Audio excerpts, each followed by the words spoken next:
My God is glorious, and his gospel is glorious. Father, loving the Son in the Spirit, before the foundation of the world. Before there was anything, my glorious God was and is love. Out of his love I was created, not needed but wanted and loved. While I loved the dark, while I called evil good, and rejoiced in the darkness of sin, my glorious God came to be light to me. Still I chose to run from him. Born as a baby to run after me and meet with me where I am. Jesus, eternal Son of the Father, met with me where I am. He went to the cross and carried for me my shame and my guilt and my sin.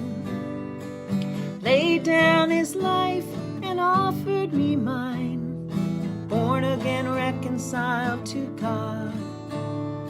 He calls me brother, calls me friend. Father God sees me as righteous through him. He offers a place in his bosom, eternally loved and forgiven.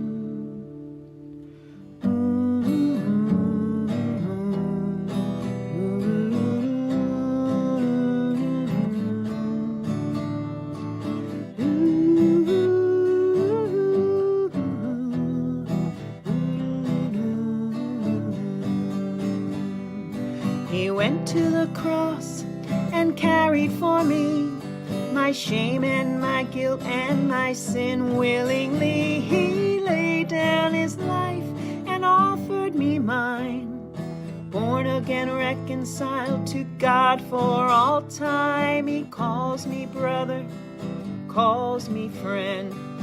Father God sees me as righteous through him. He offers me a place in the Father's bosom, eternally loved and forgiven.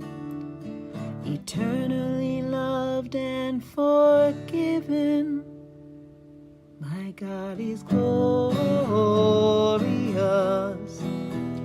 and his gospel is glorious. The gospel, the good news, is Christ in me. He's my Lord, and he'll never leave. Look at Jesus, how beautiful is he. So glorious, so powerful, so lovely. His life in each breath I give out and take in. My God delights in me, and I delight in him. Forever I'll sing praises of my glorious God. My God is glorious, and his gospel is glorious.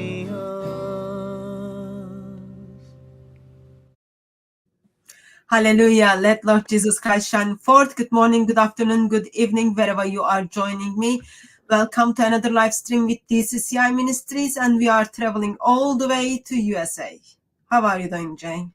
Well, I'm pretty good. You're right. I'm back in the States, and I'm no longer with you in England. It's kind of nice having you be my future to know what I'm going to be hitting once I look and see what you're going through.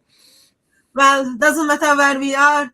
Lord Jesus Christ holds the future, and he holds the universe. And I don't know if you heard kind of some interesting or might be good news that Hamas leader just got killed. Sinwar, you're right. Sin who brings war. He's great. I mean, it's terrific to see how the Israelis are on top of everything. And I think that's fascinating. They're not the people you want to go up against, the Israelis. They are so amazing what they did with those what are those things? Pages? The pagers and the walkie-talkies, how they were not only manufactured them, but got them out to everybody because they were scared. They were fearful that the Israelis might be able to get contact their phones. They're so brazen, the Israelis, and also they are able to use the best technology available. But that's not what we're here to talk about. I'm not here to support Israel or not support Israel. That's a whole other question for another time. We're talking about Islam and its origins. It is still good to kind of know someone who has been practicing Islam for decades and put human life in danger and caused lots of terror in the hearts of men and women is not in this world anymore. Sad he had the opportunity to hear the gospel and respond to it, but he chose to not. So in that sense, it's good news. And I think there is another good news. You are doing a course or something. What is that, Jay? You are doing something starting very soon. Actually, I'm doing quite a few courses. We're doing what we call the MAPI program, which is Master of Art in Apologetics and Polemics to Islam. It's just exactly as it is. We're the first to do this. It's the only master's degree course outside of Josh Lingel's I² material, but it's the only master's course in the world that confronts Islam historically and looking at all the ramifications. We have 10 courses that we teach for 8 weeks every course. So every Monday night. Now, there in England, it's Tuesday morning. It's 1 o'clock in the morning because we start at 8 o'clock at night here. And so this is for people who are working in Islam, people who are missionaries, people who are full-time workers. These are only for Christians. For anybody else who's listening, this is not for non-Christians. This is a seminary. This is a seminary course which is accredited by the Seminary, Veritas International University. Used to be in California. It's now moved to New Mexico. But we're not there. I'm here on the East Coast. And I'll be heading to Africa, and I'll be still teaching it there in Africa. So it doesn't matter where we are. We teach it where we are. But we teach it live. That's the other big thing. We don't can it, and therefore you get the same lecture that's been the same for the last 2, 3, 4, 5 years. And the reason is because Islam is moving so fast. What we're learning about Islam is moving so fast. Every lecture we do is brand new. So we take what we did before and we upgrade it and we bring it up to the current material. So starting next Monday, we are starting a new course. We've just finished last Monday, Al-Fari's course on the Deen and Iman, the practices and the beliefs of Islam. Now we're starting a brand new course on Muhammad. And of course, as you know, Hatun, we're coming up across some brand new material on Muhammad, which will be introduced on the sixth week of this course. We're going to introduce this brand new material that's historical, that is absolutely devastating on who Muhammad is or whether or not he even existed. And that's what you brought me over with Robert last week to unpack that material on the word Muhammad and also on the extant manuscripts for everything we know about this man, Muhammad. So these courses continue. There's 5 a year, every 8 weeks. Then we change over. We have another one coming up at the end of January, and that's probably the most popular course, and that is the course on the origins, looking at all the origins, all the historical problems with the book, the man, the place, and the sources, those 4 areas. So that starts at the end of January. Meanwhile, let's get back to what we're going to talk about today. Okay, just a second. So course can be done online. Is it too late if people want to sign up for Monday course? Or no, you can sign up. In fact, you can even sign up after Monday because what we do, and just sort of, this is for people who are in England like you. It'll be 1 o'clock in the morning. You're fast asleep. Not you personally, because you never go to sleep. But other people are sane and they do go to sleep. And if they're sleeping, they can't be live for the course. So what we do is we record every lecture, and then the next morning I send it to you. It's recorded. I send it to you along with the PowerPoint, because every lecture is supported by 1 or 2 PowerPoints, or in Al-Fari's case, sometimes 3 PowerPoints. And then we send PDFs of all the background material to support what we're saying with PDFs. So we send all of that to you the next day, Tuesday, and it comes right to your email. And then you can watch that lecture at your own leisure and keep it. It's yours for perpetuity, including the PowerPoints. Most people really want the PowerPoints because the PowerPoints is where everything is on It's in front of you. You can see it. Every argument is there, slide by slide by slide by slide. And we want people to take these slides. We want them to take the PowerPoints and to use them in their own ministries, to use them wherever they're at. And then what we do after 2 hours of lecture, we then open it up to Q&A. And that's where, if you're live, you can then throw questions at us. And we have people that are taking these courses from about 23 different countries, and they're using what we teach in their countries. And so that we get a feedback as to how it works in Indonesia, or how it works in India, or how it works there in Europe, or how it's working in Africa. And so because of the fact we have such a variety of students from so many different countries, we are actually learning from them how this new material, especially the historical material, how Muslims are engaging with it. And what we're finding is Muslims just do not know how to engage with this. It's way too devastating and too damaging. And yet they're not getting angry. They're just they're leaving Islam. Because how can you respond to something that just doesn't exist, did not exist in the 7th century or even the 8th century? And that everything we know about Islam today doesn't even come from the 9th and 10th century as we thought. It comes from the 11th to the 18th century. I mean, 600 to 1200 years after the event, if it ever happened, obviously. This is why it's so difficult for Muslims to respond to it and to debate it. But it makes it all the easier for us. So that starts next Monday. This is the one on Muhammad. And we'll not just be talking about the historical problems with him. We'll also be looking at what the Muslims say about him. We'll be looking at the controversies, some of what you've been involved in, the Charlie Hebdo controversy, also the cartoon controversies, the Denmark cartoon controversies. And then we're also going to look at what Muslims claim concerning Muhammad in the Bible. Is Muhammad in the Bible? Is he in Deuteronomy 18? Is he in Song of Solomon 5:16? Is he there in John chapter 14 and John chapter 16? These are good questions that are coming out, but boy, wait till you find what the answers are. It's exciting because Muslims have no idea. They are that close to the truth. The problem is they've got the wrong Muhammad. But anyway, that's for later on in the course, starting on Monday. So that means if any of you are living a lifestyle of evangelist, so it's a good place to be, so you can get informations and then put that in practice. Or you just like the getting informations, ideally you want to put them in practice, but you just want to collect the informations. Again, it is good place to be. And just drop email to Jay, or go to his channel. There is a video. Everything is under the video. Just send an email to info@ves.edu, or you can send it to edavis, EDAVIS @ves.edu. VES used to be Veritas Evangelical Seminary. Now it's put to Veritas International University, but they still keep the VES there. So edavis, that's EDAVIS @ves.edu. Send an email to them and you can start. You don't have to start next Monday. You can start anytime, because every Tuesday I send you all of these previous lectures and PowerPoints. It just keeps adding up week by week by week. So by the 8th week, you get the entire 8 weeks. Okay, good. So make sure you write those email addresses down and then drop them email to take it further. So I got in touch with you because I received an email. Someone wanted me to review a video. So video is done by ex-Muslim atheist. He's not a Christian. Disturbing, isn't it? Today there are people who walk out of Islam, yet they have not turned to Lord Jesus Christ. So we've got big job to do. So he put a video together about the origin of Islam. He's looking at Muhammad's name. He's looking at his prophethood, talking about Blackstone, Qibla, where Quran comes from, and where Islam where Quran comes from, and where Islam come from.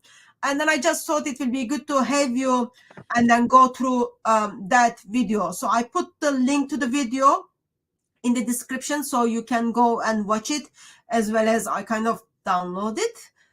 If everything goes well, we will be able to also listen it and comment it. And any of you who wants to engage on the topic, ideally we encourage you to engage on the topic. Please put @ in front of DCCI Ministries. Bring up your comments and questions. While Jay is here, we can simply use him. Before I go ahead and start, do you want to make any comment, Jay? Yeah, you sent the URL to me, and I watched it this morning, and I took notes. So I've got notes on it front and back, and One page. I had to laugh. It was great. It was fun. I enjoyed. Listen, God bless Zafar Heretic. That's his YouTube name. That's not his real name. And he's trying his best to shut down Islam. And while he is doing a good job of thinking through how he can confront Islam, he's made one of the probably the most common fallacies of any historical critique. So he's trying to do a historical critique of the origins of Islam, trying to see how Islam actually began, which is good. I'm glad he's doing that. That's a fair enterprise to be engaged with. But in order to do that, he is using the Islamic traditions to do so. Do you see the fallacy with that? So he's looking at from within Islamic perspective and then trying to bring up the contradictions to kind of figure out where did Muhammad come from, where did all this started. So he's not doing something you do or Robert Spencer does. Or any historian should be doing. He's not doing the historical task. A historian would never, ever start from using material that's now we've said 600 to 1200 years old to try to figure out what was happening in the 7th century. Why would you use some material from the 11th to 18th century to try to understand what's happening in the 7th century? That's a fallacy to begin with. No one would do that. No historian. So why is he even going to those traditions when he knows that those traditions, he says 9th to 10th century. Now, he doesn't know about the newest. He doesn't know about the extant manuscripts. He's not aware of that. So, I'll forgive him on that. But even if he believes these traditions are from the 9th and 10th century, why is he going to the 9th and 10th century to understand what's happening in the 7th century? That is not what you do as a historian. A historian, if you're talking about the 7th century, you go to the 7th century, for heaven's sakes. You go to where that period happened. You go to where that man lived. You go to where that place existed, and you go to where that book was made. Okay? That's what you have to do. You've got to go to the book and the man and the place in the century that they were created or that they lived or that they existed. You don't go to the 9th and 10th century. You've already disputed and said the 9th and 10th century doesn't make sense. You've already said these are too late. If you say that at the beginning of your premise, then why in the world are you quoting them? The very thing you start as your premise, you just shut down and you pretty much dissed in your introduction. But then you go back to it to try to find out what was happening in the 7th century. Now, what he did, and he tried his best. I mean, he started by looking at the hairstyle of Muhammad. And he goes to Bukhari 5197. And he said that this was copied from the Aus and the Khazraj, the pagan entities, and also from the modern Muslim. Sorry. So he sorry, did you want to say something? No, you go.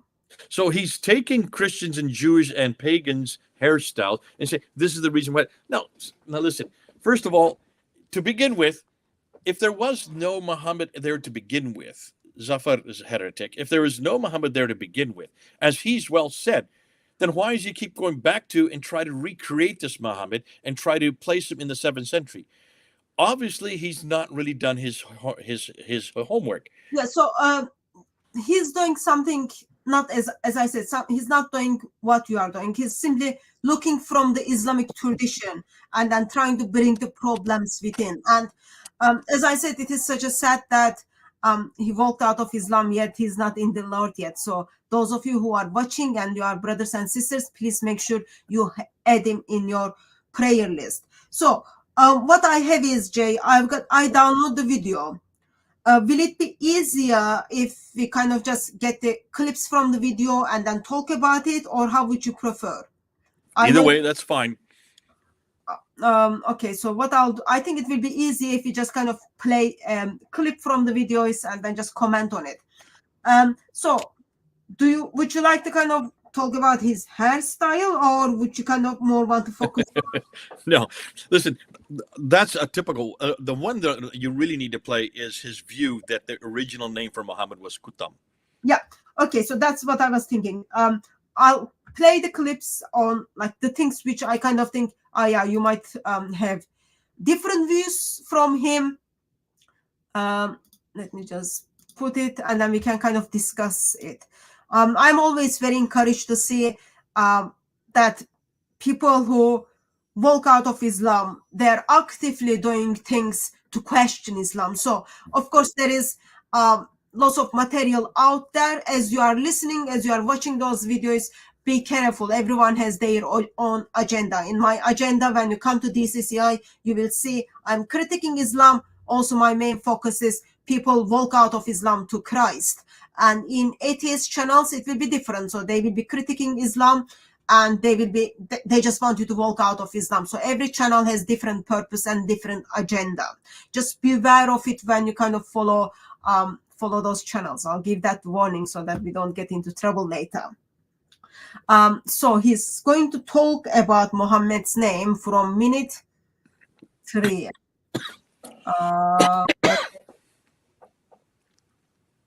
Okay, so we start from here. If people don't, not people, brothers and sisters and guests, if you can confirm that sound is okay from your side, that will be really, really helpful. Name. What does the name Muhammad mean? Can it even be someone's real name? Actually, Muhammad means the praised one or praiseworthy. It's just a title. Titles are added before names, like Doctor, Professor, Mr., or Mrs. No one in the world is given just a title as their birth name. Have you ever heard of a child whose real name is Mr. or Mrs., Doctor, or Professor? Of course not, because these are all titles. Therefore, it's clear that Muhammad adopted this name when he started spreading Islam, after the age of 40. But what was his original birth name?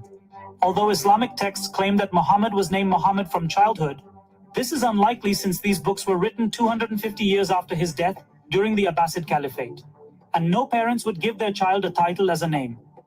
Muslim scholars claim Muhammad's full name was Muhammad ibn Abdullah, meaning Muhammad, the son of Abdullah.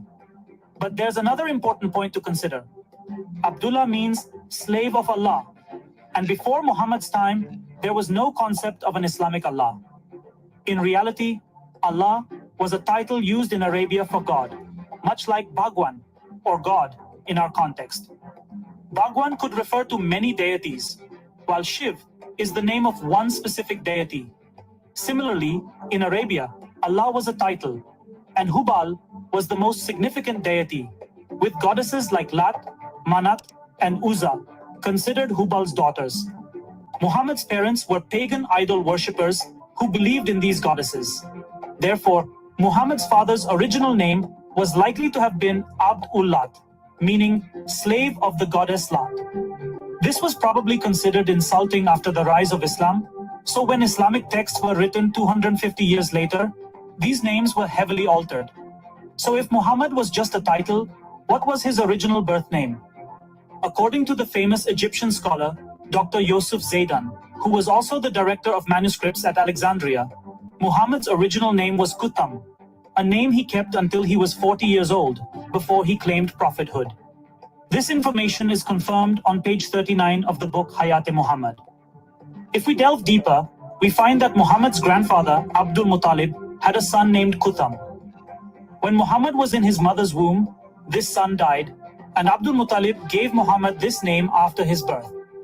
Islamic books later manipulated this story, claiming that Abdul Muttalib named him Muhammad based on a dream Muhammad's mother, Amina, supposedly had. Now think for a moment. Would Allah send revelations to a pagan woman? Remember, it's said that before Islam, these pagans buried children alive, and in a hadith, Muhammad himself says that his mother was not forgiven by Allah and is in hell. As I always say, when studying Islam, be skeptical of any statement involving divine intervention, because this divine power has not appeared since Muhammad's death. So, many sources confirm that Muhammad's original name was Qutham ibn Abd al-Lat, meaning Qutham, son of the slave of the goddess Al-Lat. For someone like Muhammad, who later condemned idol worship, this name would have been quite embarrassing. Hence, at the age of 40, Muhammad declared himself a prophet and took the name Muhammad, meaning the praised one. This name was later claimed to be divinely inspired when Islamic texts were written much later. It's clear that no parents would have given their child a title name at that time. Even if it wasn't Qutham, it would have been some pagan name, meaning the son of a slave to some other deity. According to Islam, calling Qutham Muhammad is considered shirk, associating partners with Allah. Let's prove this from the Quran. Allah himself says in the Quran that all praises are only for him. Quran 34:1. Therefore, calling Kutam Muhammad, meaning the praised one, equates him with God, which is shirk. Additionally, Kutam insisted that everyone say Sallallahu Alaihi Wasallam, peace be upon him, after his special name, indicating that he considered himself a god. He named himself the praised one and created a god who demanded praise just like him. In Muhammad's 23 names, the two most famous, Muhammad and Ahmad, promote shirk. Now, let's explore where Muhammad. Okay. Such a shame they didn't want to show Muhammad's face here, but we let that go. So that was kind of part of the video. Oh, you could see all video was 33 minutes, just over 33 minutes, and that was the part of the video where he's talking about Muhammad's name. So he mentioned, he kind of went through tradition and then talked about it. I know you've got new name for Muhammad. What are your thoughts so far, Jay? Okay, just bring us two back. So just bring that picture down. Oh, you mean like move? No. Just take it off. So just the two of us are talking. There you go, like that. Now listen, here's the problem. God bless Zafar Heretic. He's trying to go and trying to find anything. I mean, he uses this guy, Yusuf Zaidan, Dr. Yusuf Zaidan. I looked him up. This guy is a Sufi. He is not a scholar on Islam. He is a scholar on manuscript evidence because he has had manuscripts, but he knows nothing about the theology. But here's the irony. Why would you look for the name that predates Muhammad when Muhammad's all over the 7th century? And there's no reference to Kutan. Do you see the problem? So he's taking something that was probably introduced on a much later date, in this case, 13th century, because Zaidan is going to the 13th century material from the what we know as the Siddha. He's going from the Siddha to find the word Kutam, and he's then interposing that back down 600 years earlier to the 7th century. Why don't you just go to the 7th century? Find out what the name is. And there is, first of all, there's no one by that name down in the Hijaz, all right? So let's get that out of the way. He's not even taking into consideration that what Muhammad is he talking about? If he's talking about a Muhammad, then you need to go and say, well, where is that Muhammad, and where are the references to him?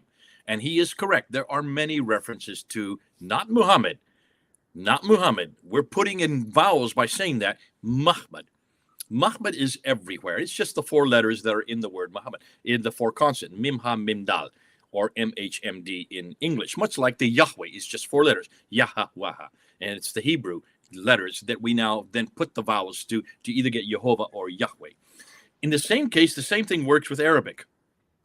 So Kutam, this idea is son of Amina, is a much later 13th century derivative that he's trying to apply to the 7th century. You don't do that as historians. You go back and see where is first Amina and Kutam in the 7th century, and they just don't exist. There is no Kutam. There isn't Amina. Now there is Hubal. He is correct. There is also Dushara. He forgot about Dushara, because in order to find out who Alat, Al-Manat, and Al-Uzza are, which are in chapter 53, verse 19 of the Quran, you need to go back and see where those names are in the 7th century. And they're in the 7th century. They're in what we call today Petra. You have the temple of Dushara. Dushara is the god of the Nabateans, but his generic title is Ilaha, which is in Arabic Allah, the god. So there's where Allah comes from. He comes from Dushara. Hubal would also be Allah, but Hubal has nothing to do with Alat, Al-Manat, and Al-Uzza. The wife of Dushara is Al-Uzza. Are you following me, Hatun? Yeah, I'm listening. So the wife of Dushara is Al-Uzza. That's her name. But her title is Alat, which is the feminine form of Allah. Allah, Alat. One is masculine, one is feminine. So the goddess, the title, whose name is Al-Uzza. Those are Nabatean goddesses. They are not the 3 daughters of Hubal. Where did he get that from? And again, that's just creating it out of thin air. You've got to go and look and see the Nabateans. See, but the Arabs haven't done this. The Muslims haven't done this. They haven't gone back to 7th century. They haven't gone back to the Nabateans. They've not even looked to see where all these words and these names come from. And they're all there for anybody to look at. So you have Dushara, you have a temple of Dushara in Petra today. You can see it. Dan Gibson does a whole talk on the temple of Dushara. And there is the statue. The statue he showed is actually Al-Uzza and Alat, the same goddess. It's the same goddess. One is the name and the other is the title. Just like Dushara is the name, Al-Ilaha is the title, the god whose name Dushara. The goddess, Alat, whose name Al-Uzza, all right? Al-Manat is a different goddess who comes from much further south. Okay, so they're from two different cities. Two different goddesses for two different cities. But the three of them are included in chapter 50, verse 19, because it's against the idolatry of the Nabateans, who both, and depending on what city you come from, you either worship Ilaha and his consort, who is Al-Uzza, and her title is Alat, or you worship Al-Manat, the female goddess, who is from Hegera, Medina Hegera, which is just not too far from Tabuk, way up in the north of Arabia. Notice these are all up in the north of Arabia. So that's what you need to do, rather than coming up with this word kutam, and then he really gets it confused because he's quoting Dr. Yusuf Zaidan, who has no authority to say what he's saying, because Zaidan doesn't even have support. You notice he didn't give any support for it. He just gave a page 39 of his own text. And so therefore you're seeing, you be careful when you do this, because you're going to be laughed by the Muslims. And not only that, why spend all this time and energy trying to understand what the 11th, in this case, the 13th and 15th century Ottomans are saying, because these are Ottoman writers. Why try to understand what they're saying? Why don't you just go back to the 7th century and find these names for yourself? They're there. But Kutam is not there. So what is there in the 7th century? Okay, so let me just pause here for a second. His methodology is different. And he's looking at writings within Islamic circle. And yes, when you look at the writings within Islamic circle, so you get to see, yes, there is someone called Kutam, is labeled as was Muhammad before. So he's looking from very different perspective than, as I said, you and sometimes me would look at. So within Islamic tradition, he's looking, yes, there are Muslims who are talking about Muhammad was once upon a time identified as Kutam. And before you kind of move on to the later century, what about the definition of the name of Muhammad? Okay. Before that, can you see the problem with that right there? Let me just show you. Let me give you an example why what you've just said is absolutely, underlines the whole premise of why I have a problem with this. Let's just take King Arthur, all right? King Arthur is known all over England, right? What do you know about King Arthur? Do you know where he lived? In a place called Camelot, right? Where is Camelot? More than that, what do you know about King Arthur? Well, now we know from Walt Disney that actually as a little boy, he went and he pulled a sword out of the stone, right? And that's why he became king, right? And then because he became king as a little boy, he got this wizard named Merlin to teach him everything about being king. And then he created a round table with many knights all around it. Now, show me any historical support for what I've just said. The only historical support you're going to get is mainly material that was written thousands of years later to refer back to a king named King Arthur. We know almost nothing about King Arthur. There was no place called Camelot. There was no round table. There were no knights, and there was no stone which you pull a sword on. In fact, the stone and the sword was actually introduced by Walt Disney, who is nothing more than a caricature. So that's the difficulty. What this Zafar heretic is saying, he's going back to material that has been created over the centuries about this Muhammad, and he's taken that material as historical fact. Why doesn't he just go back to the 7th century? Like, why don't we just go back to where King Arthur lived and look at the date that he actually lived, and then ask, what do we now know about King Arthur? In the same token, you need to do the same thing with Muhammad. Forget about going to the 11th to the 15th century. Go back to the 7th century. Now tell me what you know about Muhammad. And the first thing you're going to find right away is that name is quite popular, but not Muhammad, not with 2 or 3 vowels. Take the vowels out, because there were no vowels in any written text in Arabic that early. So first of all, I don't see that it's a contradiction that someone is trying to dig into the Islamic sources and then bring up the problems within Islamic sources. Well, say that, but so that's but I don't see and that. you do that all the time, and that's fine. But don't say that this is the historical Muhammad and his name was Kutam until he became 40 years old. Then he changed it to Muhammad. Don't say that, because that is absolutely fallacious.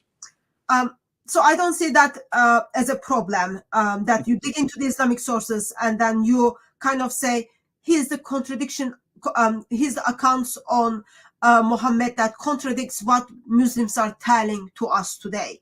And that's helpful because you meet with people, sometimes they just dig in Muslims, they only focus on what Islam teaches. They don't know that much about history side of it. So in that sense, I think it is good resource for people to check it out and then try if using this approach will work for them as they engage with Muslims. Hatun, you're bringing up something that's very important, and this is true. We talked about this with Robert, and that is you're looking at what we call the internal critique, the internal polemic. Internally speaking, when you're doing a polemic, when you're talking with Muslims, and you want to talk about their Muhammad, the man that they follow. Do you want to talk about their Quran, the book that they read in their hands today? That's called the internal. You open the pages, you read what's there, and you critique it. You look at Muhammad's biography, you read what his biography, and you critique that and showing how irrelevant it is for today. That is perfectly legitimate. If that's what he is saying, that's fine, but that's not what he's saying. He's saying this is the historical Muhammad. Then you're going to get into hot water. Don't say this is the historical Muhammad. This is the Muhammad of the traditions. This is the Muhammad of Islam today. This is what Muslims believe. And on that point, you have all the right to confront it and say how irrelevant it is and how that it doesn't make sense for the way we live today. Compare him with Jesus and show that Jesus wins every time. And you do an awful lot of that, Hatun. That's one of the things that you're known for. You look at the traditions and you show how stupid they are, how idiotic they are. I mean, he brought two cases here. He talked about the silly inspirations of Kutam eating chicken, and how when Sauda was going to the toilet when she was being attacked, he quickly left what he was doing to help her and said how stupid this is, or about the flagellant donkey. And he brought those two examples. You can do that internally, showing how idiotic these are. But be careful. That is within the traditions. That must remain within the traditions. When he starts making, he says, historically, this is what Muhammad was, that he was Kutam before he was Muhammad, then you're making a historical claim. And you can't do that. You must not do that, because you're arguing apples with oranges. If you're going to talk about a historical claim, keep within history. So you are making a distinction when you are looking at the Muslim sources, use the phrase as this is what the tradition says, and then bring the... Or this is what you believe, or this is your Muhammad. Yes, then say that. What the tradition says, and here's the contradiction within tradition. Okay, so can you comment on the definition of the name Muhammad? Yeah, now the name Muhammad himself is a much later derivation, because in order to even write that in a written text, you have to have vowels. When were vowels introduced in Arabic? Do you know the date? Like 10th century manuscripts are still in a forming state when we look at the Quran. Okay, what about the Kirat? You mean earliest manuscripts? Like if Kirat. All the Kirat. Look at the Kirat. Ibn Kathir, Kalun, Hafs. Late, the ones that you discovered. You are talking about late 8th centuries, but when we look at the Quranic manuscripts, you've got manuscripts still are forming the vowels. Okay. In 10th century. You've got like manuscripts dated 9th century. Still, you've got manuscripts without dots or not without fully dots. Okay. Now take that one step further. What have you just said? You have just contradicted yourself, but that's fine. Can you notice that the material that you found and that we held up for the whole world to see in 2016 were 26 different qira'ats and ahruf and riwayats. When we held them up and you opened them up and you start showing, see, this is different from here. Here's Hafs, here's Warsh, here's Hafs and Kalut. And you know what were you looking at? You were looking at dots and vowels, right? So vowels... Wait a minute. Am I correct? Were you looking at dots and vowels difference between the two texts? Yes or no? There are consonantal letters difference as well between those different Arabic. But that's not what you were looking at. You were looking at dots and vowels. At that stage, yes, but there are consonantal letters are different between these different Arabic Qurans. And those... Because, just a second, because let's say 795 date for halves, that doesn't mean I've got the manuscripts of halves. Today, still, we don't have the manuscripts of halves. Bingo. And Quran, most of the differences that we have found between the qira'ats and the ahruf are really consonants and vowels. Are dots and vowels. There are some consonants. I'm not saying there aren't, but the vast majority are dots and vowels. If you're saying that dots and vowels didn't even get canonized till the 10th century, then why are we looking at 8th, 9th, and 10th century qira'ats? they are still being formed. Like you've got manuscripts still, dots are not fully there. You've got 10th century manuscripts, Jay, dots are still not there. You've got late 9th century manuscripts, dots are not fully still there. But Hatun, what are the dates on the writers for the qira'at? What are their dates? You know their dates. If I go with your approach, 795, then I don't have any manuscripts from 795. Okay, so you're the same problem that we're talking about concerning the late dates for the traditions also are the same problems that they have for the qira'at and the ahruf and all the material that you've come across. If you look at all these dates that we have, Nafi is 785, Qatiyya is 738, 77, 700, 80, and 80. The latest is 915. That's 10th century. And yet there's no dots and vowels even that early. Then how can we say that any of these are what these men wrote? I'm just saying they're not fully formed. So just like make sure that's the phrase what I'm using. So it's clear there.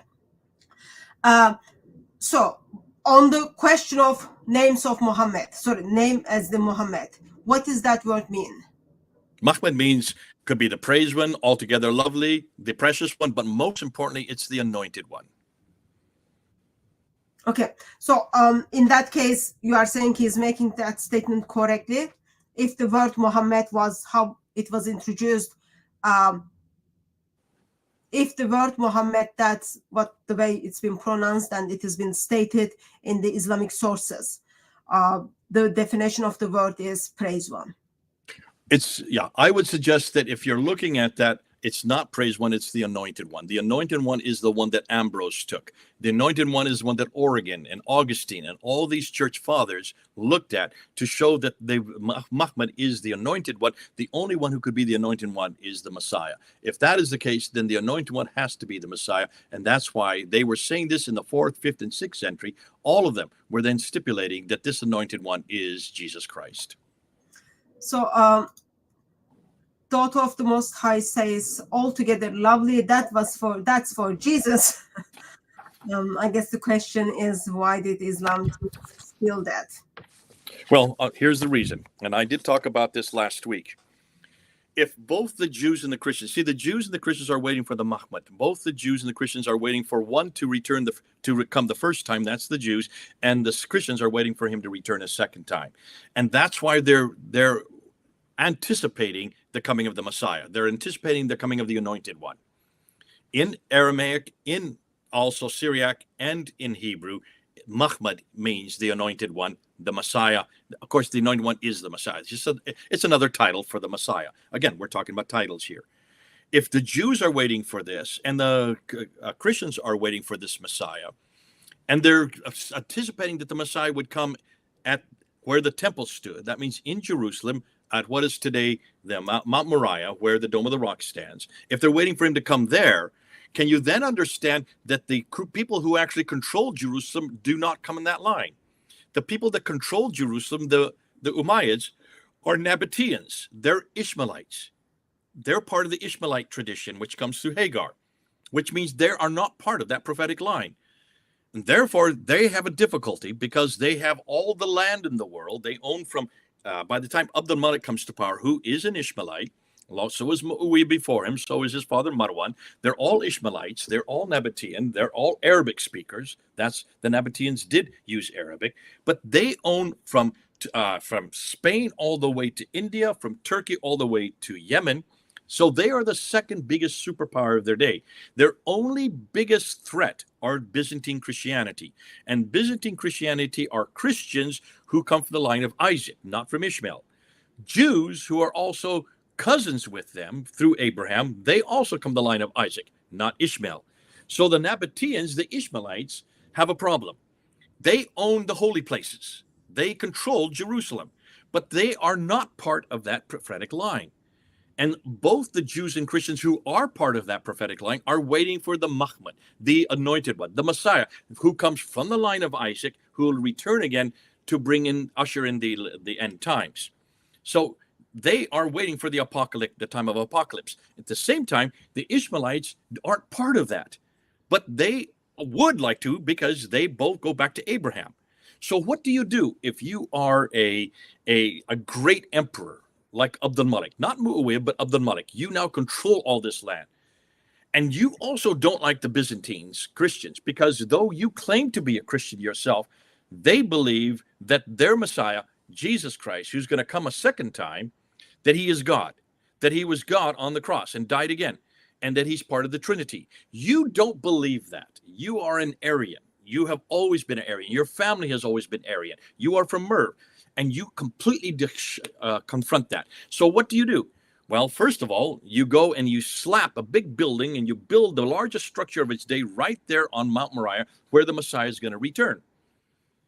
That is a snub in your face to the Jews and to the Christians, because that looks down on top of the Church of the Sepulchre. You're up there on Mount Moriah, where all the Jews and Christians believe the Messiah is going to return to, and you built your structure. And what you do is you write inscriptions. You write exactly what that structure is about. Now, here's where Muslims need to be so careful, because when you ask a Muslim, why is the Dome of the Rock being built? Okay. Every Muslim will say it's to commemorate Muhammad, this Muhammad going up to the seven heavens. That's known as the Miraj, and supposedly it's referred to in chapter 17, verse 1 of the Quran. Show me any of those inscriptions, 7th century, not 19th century inscriptions, because the ones on the outside are 19, they're from 1876. Show me any 7th century inscription on the Dome of the Rock that says anything about the seven heavens, anything about the Burak, the winged horse that brings them from Mecca to, or says anything about Mecca, or anything about that event. Not one word, not even one letter. So all of the inscriptions are against Jesus Christ. The entire building was built against Jesus Christ. Remember Robert Spencer talked about this last week. He said, it's in his book, read his book. He says the Dome of the Rock is an anomaly for Muslims. They don't know what to do with it. It's the first biggest structure of their empire, and it's all against the divinity of Jesus, the Trinity, Jesus, the sonship of Jesus, can begetting or not begotten. And then you have the famous phrase, La ilaha illallah, Muhammad Rasulullah. So there is only one God but God. So this is an anti-Trinitarian attack against the Trinitarian God. And the praised one, or the anointed word, the Muhammad, because there's no vowels there, there's no Muhammad there, it's just 4 letters. Mim Cham Mim Dal is the servant of God. So that is why it's there. That becomes the Shahada later on. But every Muslim today puts Muhammad in that word. And that's what we've done. We put Muhammad in that. And that's what Robert Spencer was doing last Friday. And I said, would you stop putting Muhammad there? Keep it to Muhammad, because Muhammad is absolutely significant. This is what everybody's waiting for. So the Jews are waiting for it. The Christians are waiting for it. So is Abdul Malik waiting for it. But here, after he confronts this Muhammad and says, you're Muhammad, you're one that you believe is the anointed one. He is not divine. He is not part of the Trinity. There is no Trinity. He is nothing more than the messenger, because God is one. That's all it says on the Dome of the Rock. So and that's 691. Then you need to go to the 8th century and then see what happens in the 8th century. Okay, let me just break in with quick 2 questions. Did I hear that correctly? You said Nabatean said Arabic? Nabatean Aramaic is what created Aramaic. Okay, Aramaic. And there's a question of, so if Muhammad means... But don't jump through that. Unpack that a bit. No. Nabatean Aramaic is what we see in the Quran. Okay. Isn't that interesting? So the Nabatean Aramaic that is controlled by the Ishmaelites is what the Quran is made out of. And that includes the Ta Marbuta, the Alif Maksura, and the definite article, which is not in the Arabic that would have been in Mecca and Medina, which is from the south. Okay. That's Sabbaic Arabic. I just wanted to make sure I heard that correctly. So I misheard. I thought you said Arabic. So that's fine. The quick question, I've got you only for 90 minutes. So quick question on, you said one of the definition for Muhammad was anointed one. So then how would you respond? What is Messiah means then? Well, the Messiah, it's just like Messiah is the word that's in Hebrew that they've all been waiting for. The Messiah is to come, and so are we waiting for the Messiah. In fact, Al-Masihu is what the Arabic term is. Al-Mashiach is what you see in Hebrew. What's fascinating is that it is Ambrose, the early church father in the 4th century, who takes that title that he sees in Song of Solomon 5:16, and he says, if this is the anointed one, has to be another word, another title, another derivative of Messiah. This is the Messiah who is yet to come. Therefore, it has to be Jesus Christ. Once he introduces that in the 4th century AD, not BC, AD, then all the subsequent church fathers, Origen who's the great one? Augustine. They all then write it. I've got it here. I'm going to look for it. But this is something that Mel and I have not put up yet. And that's why I'm a little reticent to introduce it this early, since we haven't done a talk on this yet. That's okay. We don't need to introduce that. So I just wanted to know. So I think the question of us just wanted to know, in our terms, they are different. They are the same than how it is. How come Muslims just doesn't know what his Messiah means then? So would you identify MHMD as a title? Absolutely. It is the praised one, the anointed one, the altogether lovely. Okay. And that we've known since the 1400s BC. Okay, that's something I think people need to kind of double check. It's all over the Old Testament. 11 times you'll find Muhammad in the Old Testament. I think it's been pronounced and written differently, but we let people. Well, the way it's written in English is MACHDAD, MAC, Mahmud. But that's just the way whenever you write it in Hebrew, it could be Mehmad, Mahmud, Mohmad, but it's Mahmud is the way we write it in English. I know Muslims kind of argue because sound is the same, it's Muhammad stuff, but I don't fall into that one. So just a quick question. There was another question I needed to bring that to your attention. Just a second before we move to the next segment.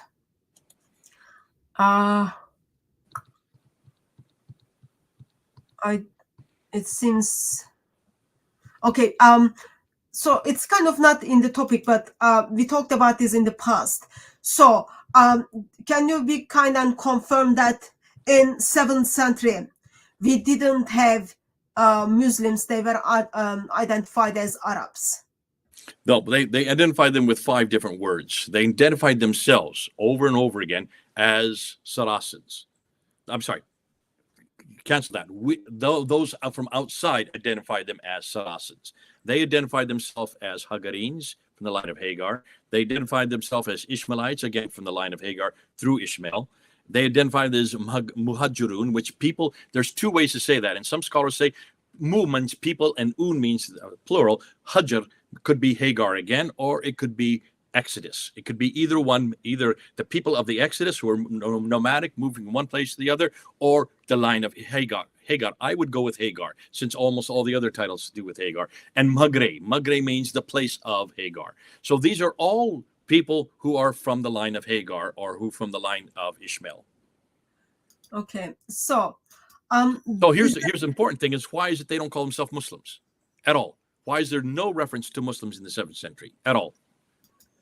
I guess it will be good to add on that. If you want to know the answer, join Jay's class, which starts on Monday. Okay, so that part was about the name of Muhammad. How there is a contradiction within Islamic tradition, as well as the definition of Muhammad, and then you kind of comment on that. Also, you said actually, since they didn't have the dots in 7th century, there is a question of name Muhammad. So after that, in the video, there is part on where did Muhammad's prophethood come from, Muhammad's knowledge about the previous prophets, and then fasting. I'm going to skip that part. If that's okay with you, Jay, I want to kind of play from the part where he's talking about Blackstone. Would you be okay with that? Or would you want me to kind of go back and then bring up the things from his prophethood and fasting, all that? I'm your faithful servant. You're in charge. You go where you want to go, and we'll just take it from there. Okay, let's remind us that Jesus is our boss. I'll go with that because we got only like 90 minutes and we already kind of did the half of it already. So we talk about Blackstone and then see what he says about Blackstone. And then because I know you made videos about it and then you kind of did some research on that, it will be good to have your input there as well. Used to worship stones, and when they found a better stone, they... Okay, just a second.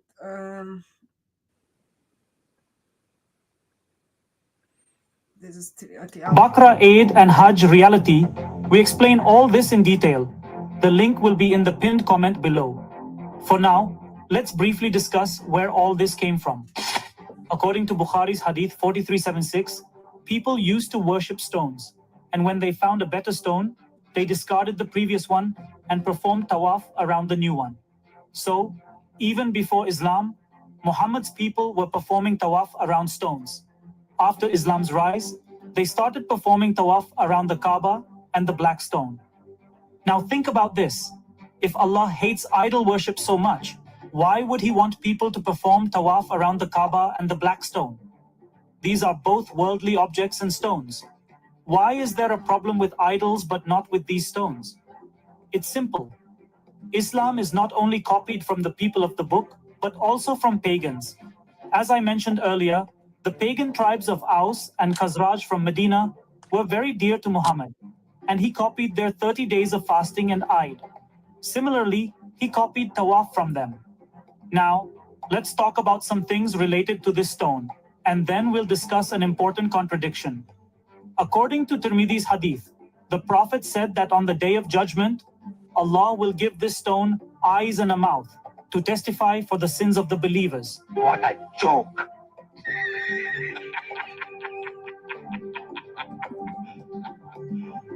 You serious? Seriously, it's written that it will happen. And not only this, but it will also testify to the people who touched it with truth. Some historical books tell us that this stone was stolen and smashed into pieces by the leader of the Qamatians, Abu Tahir, when he attacked Mecca. Many fragments were lost. He kept it in his toilet and used it as a latrine for 21 years, which you can understand in detail from my video, Attack on Kaaba. Not only is the black stone unclean, but the point is, if the stone was smashed and many fragments were lost, then how can it testify for the sins of the believers? Does Kutam have a backup drive? Or how does that work? Does this sound logical to you? Allah, who does not speak on the great injustices in the world today, will one day make a stone speak? Wow. Now let's talk about the contradiction. Even if you believe Muhammad's words today, his companion Umar did not. Yes, according to an Abi Dawud hadith, Umar himself said that he knew it was just an ordinary stone that could neither benefit nor harm anyone. If Muhammad hadn't kissed it, Umar said he would never have kissed it. Here, it's clear that Umar did not believe in Muhammad's words. He simply followed him. Now we know where the idea of tawaf of the Kaaba and the stone came from. I remember from your teachings, Mecca was not there in 7th century where it's supposed to be there. I remember from your teachings about the problems within Blackstone. In here, Zafar Heretic is looking at within Islamic tradition, how actually Allah makes a stone capable to forgive the sins of Muslims, like very kind of helpful argument from Christian perspective to question Muslims, how can a stone forgive the sins of those who kissed it, all that. But would you be kind enough and then just fill us with the historical, like real historical side of Blackstone? I can't hear you. Okay, if you could just bring down that image so we can just, you and I talk to each other. All right. In order to understand the black stone, I mean, the question he asks is pertinent. I mean, he starts out very well, and he says, hold on, how if Islam is so much against idolatry, what in the very center of the holiest place of Islam is this stone doing there on the eastern corner of this other stone called the Kaaba? And that when people circumambulate 7 times, they go and they actually fight to get to that stone to kiss it. And he said, obviously, this is a contradiction, and he is absolutely correct. And that's the biggest problem with this. What in the world in the 21st century is that stone still doing there? Now, ask any Muslim that, and they have no idea. They have no idea. That they just know they have to kiss it. And they had to kiss it so that they can get their sins forgiven. And so, I mean, Zafar is absolutely correct. Not only is that a contradiction, that's a theological improbability, but it's an embarrassment for the modern day Muslims. At the very seat, at the very center of everything that is holy, that they pray to 5 times a day, every time praying towards that stone, and yet that stone can forgive sins, something that only God can do. So it's taken on the function of God himself. That is an internally contradiction. It's a theological contradiction. It is an embarrassment. Now, today, really what you're looking at is tar. You're looking at a big piece of tar with 8 little pebbles in it. If you look at it carefully, go up online, they'll show you there's only 8 little pebbles. So obviously it's not a stone anymore. And he is correct. It has been broken up over time. There are a lot of disputes as to when it was broken up. At one point, it was one stone. And it looks like it was first found by some people believe the Ebionites were the first to find it. Some people believe that it is known as far back as the Ugarites, who were back in 1400 BC. Whatever is the case, you're not going to get a good answer on this. We do know that at one point, the Romans got a hold of it. And that the Roman Emperor Elagabalus in the 2nd century AD, he was the one that brought it to Rome, and he is the one that brought it because it was considered to be a stone, a meteorite that came from heaven. It probably was a meteorite. And when it came across the skies, the people who are pre-scientific looking at that believed that was coming from heaven itself. And so they worshipped it as if it was coming from heaven. What's interesting is, according to the best research that we can get it, Elagabalus is the one that interpreted it as wherever that black stone is, so is God's presence. Yeah, you have a question. Not a question, but just fill the gap. So Islamic tradition teaches that it was white stone came down from heaven. So it's like heavenly being entered into the world. And then it is black today because sinners kind of kiss it and then just like turn to black because of the sins of Adam and other sinners. So that's kind of just wanted to fill that gap. Stop and look at the stone carefully. The pebbles, they're actually brown. Some of them are clear. It's okay, that's original. Tar. It's the black tar that makes it black. So even that you can see is probably a modern day interpretation.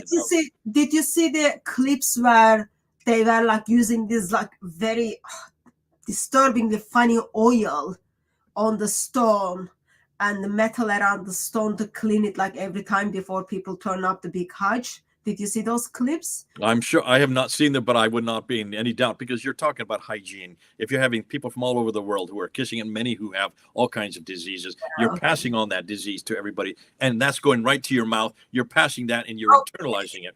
You lick your lips after that, you've got whatever the person before you had. So that would be so unhygienic. That thank God we don't have to do that. So here we go. Here's the interesting thing. The black part of it is not the stone part of it. The black part is the tar on which the pebbles are placed. The pebbles are only about as big as a coin. They're very small. There's 8 of them. Some are a little bigger than others, and most of them are brown or they are opaque, which suggests that it came from a larger stone and it was broken up at some period. Now, when it was according to but the best, again, there's so much research we have to do on this, Hatun. I've been having Dr. Pat Andrews, you know who Dr. Pat Andrews is, who has been looking at this, and he's done a whole study on it, and he has found the best that we can go to is that we know, at least up to the time of Elagabalus, that this was the same black stone, that it was in Rome, that it was probably from Rome, it was then taken to Damascus. And from Damascus, where in the 7th century, it was then transferred down to what is probably today Petra. But the best we can get from what we can historically is that Zubair, who was the governor of Petra under the authority of Abd al-Malik in the late 7th century, rebelled against Abd al-Malik in 687. And when he rebelled, he knew that he was going to be attacked by Abd al-Malik. But Abd al-Malik sent his governor in Iraq, al-Hajjaj to do that for him. And what Zubair did, he quickly sent the women and the children and all unnecessary people down to the south. And he sent with them the black stone, or in this case, pebbles. They were pebbles at this time. That silver encasing and the tar are modern day. They've been put there since in the 21st century. The 20th century. So that was not part of what was there on the Kaaba in Petra, or if there was even a Kaaba in Petra. So when he sends him down south, he remains and he gets killed. He is killed there in Petra. Now, what happened to that stone? We don't know where it was sent to. The understanding is it was probably sent down to what is Mecca today. If that is the case, in 687, then you can see the late 7th century. That then makes sense why in 697, 10 years later, you have the reference in Taif, that inscription that they're referring to the Masjid al-Haram. The Masjid al-Haram, which is now very close to Taif, which looks like it's 10 years later, then they make the new Masjid al-Haram. Masjid al-Haram just means in Arabic, the forbidden place of bowing. It doesn't mean Kaaba, it doesn't mean it's in Mecca. The Masjid al-Haram looks like that was in Jerusalem to begin with, because it's the same place of bowing that we find in all the Jerusalem pilgrimages. So that probably is when Mecca was chosen as the place to house the stone. Why did they need that? Because the pilgrims were following the stone. When you're a pilgrim and you want to go to where you're getting forgiven, you want to go where the stone is. It was in Petra. Before that, it was in Damascus. Possibly even before that, it may have been in Rome or Jerusalem. What we do know is that by the late 7th century, it was sent down to what then became Mecca. And that's why Mecca became important, because it is where God's presence is. Where the stone is where God's presence is. You don't go to Petra anymore. God's no longer there. You go to where God is. That's why, isn't it interesting, almost everything you find in Mecca today, almost everything comes from Jerusalem, are nothing more than facsimiles or models of what we find in Jerusalem. So once you have the God's presence there, then you put that God's presence on the Kaaba. You put it on the eastern corner of the Kaaba, because the Kaaba is the Holy of Holies. That's the original Kaaba, which was in Jerusalem, the same word in Arabic that you have in Hebrew. It means cube. That's what it means. But listen, look at the Kaaba today. It's not a cube. It's actually rectangle, and it has a wall that's circular, which suggests a Qibla. Interestingly, that's where the Holy of Holies is in the temple, the same formation. So you can see that almost everything we see in Mecca today is a derivative or a facsimile of what was in Jerusalem earlier, before 70 AD, when the temple was destroyed. Before that, the Jews would circumambulate around the Kaaba, the cube, the Holy of Holies, going counterclockwise 7 times. The same thing they're doing today in Mecca. Ask any Muslim, why are you going 7 times and why are you doing it counterclockwise? They won't know. They have no answer. The answer is, that's what the Jews did. You're just following with the Jews. Why do the Jews go 7 times counterclockwise? Because of Jericho. That's what God demanded them to do in Jericho before the walls, 7 times counterclockwise, and then to blow the trumpet, and then the walls fell. Then notice what the Muslims do next. After they go 7 times around this Kaaba, this stone, which has the black stone, and they try to kiss it, they then go about 100 yards away and start running back and forth between 2 mountains. What are the name of those mountains? Marwa and Safa. Look at them. They're not mountains. They're just small rocks about 20 feet high. A child can crawl on them. They're so small, there's no way that Hagar would be looking for water in those rocks. And why would Hagar be looking for water? And because her son could not find water just 100 yards from the Kaaba. If the Kaaba was the center of Mecca, of which there were thousands of people living in Mecca, according to their traditions, why didn't she just go to the nearest house and knock on the door and ask for water at the nearest house? No, this is supposed to be out in the desert, far away from humanity, from any towns, from any cities. That's why she has to look for water. And she's running between 2 mountains to look for water, not 2 rocks that are just 20 feet high. So obviously, Marwa and Safa in Mecca are not the original Marwa and Safa. They are nothing more than models of the original Marwa and Safa. So where is the original Marwa and Safa? Just go to Jerusalem and look at Mount Moriah, where the temple stood. where the Kaaba was, where the circumambulation 7 times existed. The Jews would come to the Kaaba, circumambulate 7 times, then they would go down to the Kidron Valley and go back up to another mountain. Mount Moriah is a mountain. The other mountain is called Mount Scopus. That's another mountain. They're still there today. Go and look at them. Now, ask yourself, what is the Arabic equivalent for Mount Moriah and Mount Scopus? The Arabic equivalent for Moriah is Marwa. The Arabic equivalent for Scopus is Safa. Josephus talks about them in the 2nd century and writes them as Marwa and Safa in Arabic, showing that both in Arabic and in Hebrew, it's the same mountain. Those are mountains. Those really are mountains. So what you see now in Mecca are nothing more than small facsimiles, models of what was original, proving that everything that the Muslims have done, they've just borrowed from the Jews up in Jerusalem. Now, that should not surprise us. We still do that today, do we not? Take a look when you go to Las Vegas. Don't you see an Eiffel Tower and also the pyramids in Las Vegas? Are those the original Eiffel Tower and the original pyramid? No, they're facsimiles. They're models of the originals. We do them for entertainment. We do them so that people will be excited by it. If it's happening in Las Vegas in our lifetime, it also happened in Mecca in their lifetime. But here's what's really interesting. The meaning gets changed as you go, because then you need to go and look at some other rocks in Mecca. Remember what they do after they circumambulate and they run back and forth between these 2 little stones called Marwa and Safa, just 100 yards apart. Then they go to the Jamarats. And these are this big tower, this stone tower, and you throw anywhere from 42 to 70, I think it's 47 to 72 stones at them. Stones, again, multiplication of 7? Sorry, 49 or 72 stones. Again, a multiplication of 7. Why 7? Well, that's the holy number in Judaism. And what is that Jamarat? That is the devil. But up until 1980, there was just one Jamarat. Look at all the pictures. There's only one Jamarat. And people would be throwing stones over top of others. And many times those stones would hit people who were close to the Jamarat and they would die.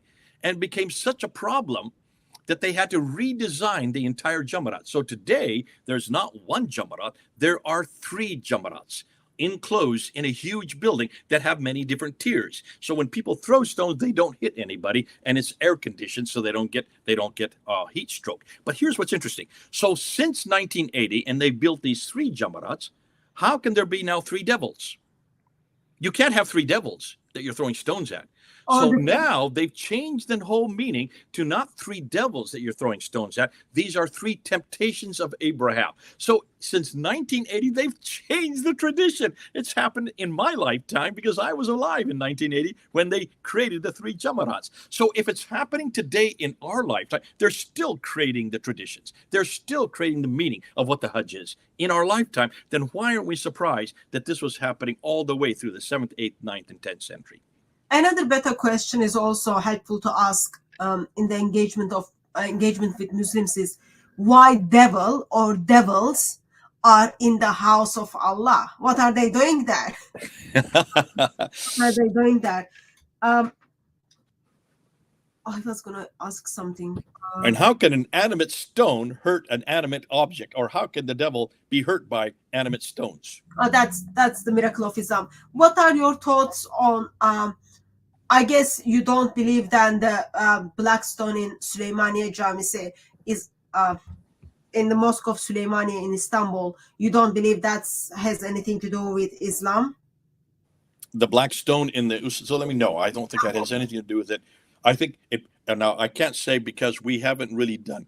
We're having a hard time tracing exactly what date it was where. And the reason why is almost all the documentation for the black stone has been destroyed by the Abbasids, which were then redestroyed by the Ottomans. So much of what we know from the 7th century, we have to go either back to the 7th century, but not 8th and 9th century, because that's, remember, this is the biggest problem. Remember when Tom Holland came to me and he wanted to talk, he said, Jay, he had me do some work for him in 2006 on the St. Paul, and while we were having lunch, I turned to him and I said, listen, since you've already done the Persian fire and you've already done on the Byzantine, why don't you write the next chapter? Why don't you write about Islam. Why don't you write about the beginning of Islam? And he said, well, that should be pretty easy. I said, no, it's not. You're not going to find a thing. You're not going to find a thing from the 7th and 8th century about how Islam began. Now, that was back in 2006. We had that discussion. It took him 6 years to write that book. He didn't get he usually writes a book in 3 years. That took him double the time because there's just nothing there. You can't write a history when there's no historical material. That's why, what this Zafar heretic is dependent on is material from 9th, he thought 9th and 10th century. Little does he know, it's from the 11th to the 15th to the 18th century. Yeah. So even much of what he is writing is so late. That's why the whole thing with the Black Stone, where are we going to find the end? We still have to do an awful lot of research. But remember, there are very few of us who are doing the research. You're talking about maybe 5 to 10 of us who are doing the research on this. And that's why we need hundreds more to do this kind of research, because it's much more recent. And we should be able to trace the whole lineage of how the Black Stone moved, where it moved from, and what happened to it up until the time that we see it today. It takes a lot of time of reading, researching, and if anyone is available and willing to step in, just drop email to Jay. We're going to have lots of doctorates waiting for you. Listen, we have 230 students doing the MAPI program. I'd like every one of them to do a doctorate. If they do doctorates, we can start pouring out doctorate after doctorate, looking at these kind of questions that you're asking. Yeah. Anyway, so there is this mosque in Istanbul, Süleymaniye Mosque. They say like this is the one piece of black stone there apparently. Okay. Okay, stop and think what you're just saying there. Why would they say that? And where would they get support for that? This is exactly what we've been saying. Whenever you want to have support for something authoritative, you claim that it is the Black Stone, but you never have to prove it. If you go to Istanbul, to the Topkapi Museum, have you been to the Topkapi Museum in Istanbul? Do you notice what's there? There is the Topkapi manuscript. What's in the next room, in the room adjoining the Topkapi manuscript? There is a staff of Moses. Next to it is the arm of John the Baptist. Have you seen them? I don't recall. They're there in the Topkapi Museum. It wasn't an area of kind of my interest anyway. Okay, but stop and think. Do you think that really is the staff of Moses and the arm of John the Baptist? That's the level of authority and credibility we're dealing with.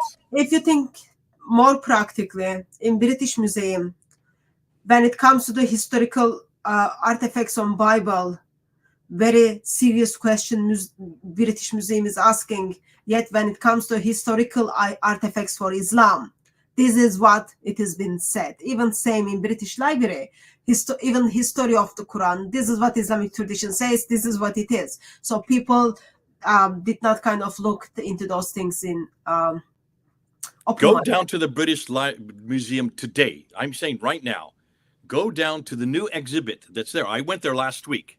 The new exhibit on the Silk Road. Look what they say. This is where China meets Islam. That's the title of their exhibit. China meets Islam, 600 to 900 AD. Now, I went down there thinking, great, we're going to get lots of material on 600 and 700. Go down, and anybody who's listening to me, go, if you're in Britain, go to the British Museum, go to the exhibit on the Silk Road, and see if they say anything that's from the 600s and the 700s. There's nothing there on the 600 and the 700. This is the British Museum making this claim. So what they do, they finally come to Islam. You're talking about everything is about China and Korea, and China and Japan, and China and its neighbors. Nothing about Islam until you get to the Fatimid period, which is the 10th century. Then suddenly Islam appears, but they advertise it as 600 to 900. Do you see, to me, that is a lie. And that's why the British Museum placates the Muslims. They should have said, nothing there for the 600, 700, 800. Sorry, you're going to only start seeing things in the 900s. That's what they should have said. But they imply by their advertising that you're going to see things in the 600 and the 700. There's nothing there. Now, they do have the Ma'il manuscript there. That was one thing they could show, the Ma'il manuscript, which is dated to 790. That's late 8th century. Information on that was wrong as well when I wanted to speak to Kurit about it. they called me, dropped me email to say like, oh, this is what it is. We cannot kind of change anything, all that kind of junk. So they You heard what I did 10 years ago. 10 years ago, no, maybe more than that. In 2005, 2006, I got a phone call from a friend. Said, Jay, have you looked at the 2165 manuscript? They have now dated it to 690. They put it up by 100 years from 790, where Martin Lings, who is the curator of the manuscript section for the British Library, he had dated it to 790. The curator then had now put it up by 100 years. They said, you need to confront this guy. So I picked up the phone, called the curator of the British Library. I'm not going to tell you his name. And I said, why did you put it to 690? He said, well, because it makes sense that this would be at the very beginning, because we know that Uthman was 652. This is a very early one. This is only goes up to 043. So this would be a facsimile from the Uthmanic recension. I said, so you're just going from the Islamic traditions to give you notice of where to put this up by 100 years? And I said, would you mind if I come down and actually interview you and let this go across the world that this is your criteria for putting it up 100 years? He paused about 10 seconds. Then he says to me, well, what should I do? Asking me what he should do. He didn't even know who I was. He didn't even ask my name. I didn't give him my name yet. I didn't tell him anything about who I was. I said, listen, unless you're willing to go public with this, and we're going to come down, we're going to bring a film crew, we're going to bring a journalist, and we're going to say you, and I gave his name, now have stipulated that this book is now from 690, not 790. You put it up 100 years, and the reason is because you're following the Islamic traditions. I said, if that's your criteria, you're going to be laughed out of court. Are you willing to do that? Within 2 weeks, he put it back to 790. And that only took me 10 minutes and one phone call, 10 minutes to get him back to put it back to 790. He knew nothing about who he was talking about. I said, what are your credentials for looking at Islamic manuscripts? He says, well, I don't look at Islamic manuscripts. He says, I'm a medical journalist. I look at medical manuscripts. I said, what are you doing then changing one of the greatest, probably the second to third most important early manuscript on Islam, and changing it by 100 years, and you have nothing to do with Islamic manuscripts at all. You've never done any forensic testing on it. And at least Martin Lings was he did forensic testing. That's why he put the date 790. But that took 10 minutes of one phone call to shut that down and get it back to 790 where it belongs. So that kind of shows us when even the historians or the experts in their area, when it comes to Islam, there is very much high level of bias being biased. I think it's ignorance. I don't think it's bias. I think it's ignorance. And I think it's also they're scared to death that if they put late dates, they're going to get their salaries taken away. They're going to get death threats. They're scared to death of where the money comes from. And they know that they've got to play this charade. They've got to play this charade because of the environment. Listen, this is the only area of research where you can die for what you say. There's no other area of research where you can make claim. If you say anything about biblical manuscripts, you have all the right to say so. No one's going to kill you. No one's going to threaten you. No one's going to take away your salary. And certainly, we're not going to throw you out of your job. We don't do that with Christianity. It's Islam uniquely that does that. And that's why you still have the Taslim and Nasreen, and you still have the Zahir, the Nasr, what's his name? Fazlur Rahman, and you still have the Salman Rushdies, who have only written books about what they have researched and have lost their lives, or that people are still trying to kill Salman Rushdie. He just lost his eye a few years ago. They will continue until they kill him. This is why people don't want to make claims and don't want to make public statements about what they research or what they find. We're the only ones that are doing so. And we get death threats all the time. You get death threats. I get death threats. Okay, so let's... I thought you said because you are focused on historical materials now, it's much safer for you. But okay, so... it's a lot safer than what you're doing. Okay. I don't mock Muhammad like you do. I don't do that. You're getting all the death threats. But there's people need to know this. Let me say this, because you won't say this. But the reason that you are getting many more death threats is because you're an apostate. Okay, Jay. So you're much more of a threat than I. Okay, Jay. So we looked at the... She doesn't like to talk about this, folks. We looked at the Blackstone. She's changing the subject now. She doesn't want to talk about it, but we need to praise her because she is much more dangerous for Hatun than it is for you and me. All right? Just so you all know that. We talked about Blackstone. Do you want to talk about... you've got only like 6 minutes. Do you want to look at Qibla, where the Quran come from, and where Islam come from? No, I want to talk about how amazing you are that you're still willing to put your face in public and say the things that you're saying. It's not my fault if Muhammad is false prophet. I can't do anything about it. So let me go to part where kind of last part of the video where Zafar Heretic is talking about where Islam come from. Are you okay with that? Okay. Yeah, the Ebionites. I mean, this is really, I had to laugh when he did this. He has no idea what he's talking about. This has nothing to do with the Ebionites. Okay, let's just play so people know, because I don't think many people watched it. Okay, now see, my computer is doing this. Okay, so it's gonna be 30 minutes.